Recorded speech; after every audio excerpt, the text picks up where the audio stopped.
These, no. No banana. Great.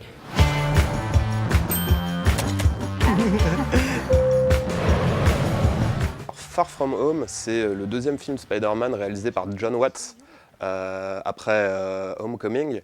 Et c'est surtout le film qui conclut définitivement la phase 3 du Marvel Cinematic Universe.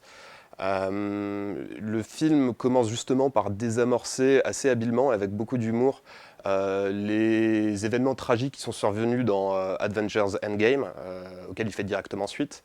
Et ça annonce le ton leste et humoristique du film, parce que comme dans Homecoming, John Watts donne une orientation très teen comedy à son Spider-Man. On retrouve dans la peau de Peter Parker le toujours excellent Tom Holland, qui cette fois, comme le titre l'indique, n'est plus sur le sol américain, mais en voyage scolaire à travers l'Europe avec sa classe de terminale.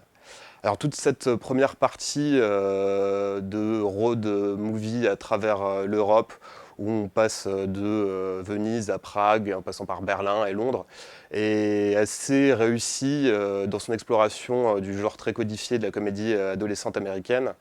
Et on s'amuse beaucoup, notamment des scènes cocasses entre Peter, qui est un dragueur plutôt malhabile, et MJ, qui est son crush de toujours, qui est incarné par Zendaya, qui est une jeune actrice, mannequin et chanteuse, vraiment excellente dans son rôle. Évidemment, même en vacances sur le vieux continent, Spider-Man va devoir reprendre du service et contrecarrer une nouvelle menace qui pèse sur l'humanité.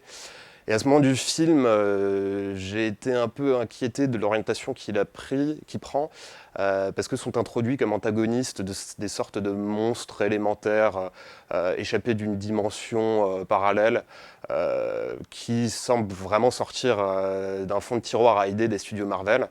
Mais là où le film devient fascinant, c'est qu'il déjoue complètement cette mise en place à la faveur d'un retournement de situation très malin. C'est difficile d'en parler sans spoiler, donc je vais évidemment éviter de le faire. Mais on peut dire que ces monstres en question sont au final que le trompe-l'œil d'une menace d'une toute autre nature.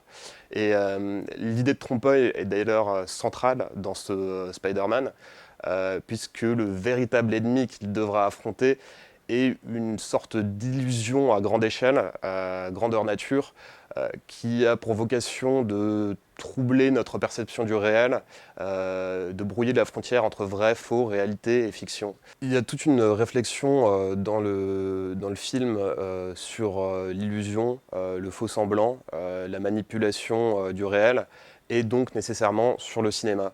Ce qui fait de Spider-Man un film très auto-réflexif, avec un sous-texte méta, où est rejoué souterrainement tous les enjeux de sa propre fabrication. À travers le personnage de Mysterio, qui est donc le nouvel arrivant de cet opus, incarné assez insipidement par Jake Gyllenhaal, et questionner l'idée même de cinéma spectaculaire hollywoodien et la façon dont est fabriqué un film Marvel.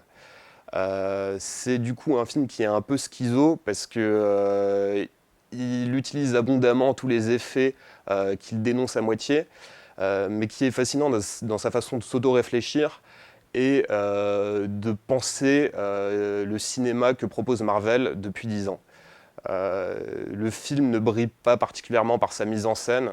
On aurait pu espérer que priver Spider-Man de ses gratte-ciels de Manhattan pour leur préférer les villes basses européennes aurait pu occasionner quelques trouvailles formelles, mais les bastons sont au final quand même assez communes. Le film demeure vraiment très intéressant et un peu un point final postmoderne à 10 ans de Marvel Cinematic Universe.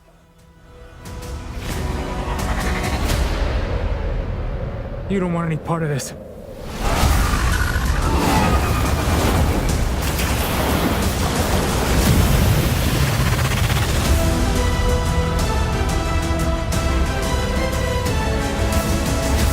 Who is that guy? He's like Iron Man and Thor rolled into one. He's no Spider-Man. What is it with you and Spider-Man? But he looks out for the neighborhood, has a dope suit, and I really respect him.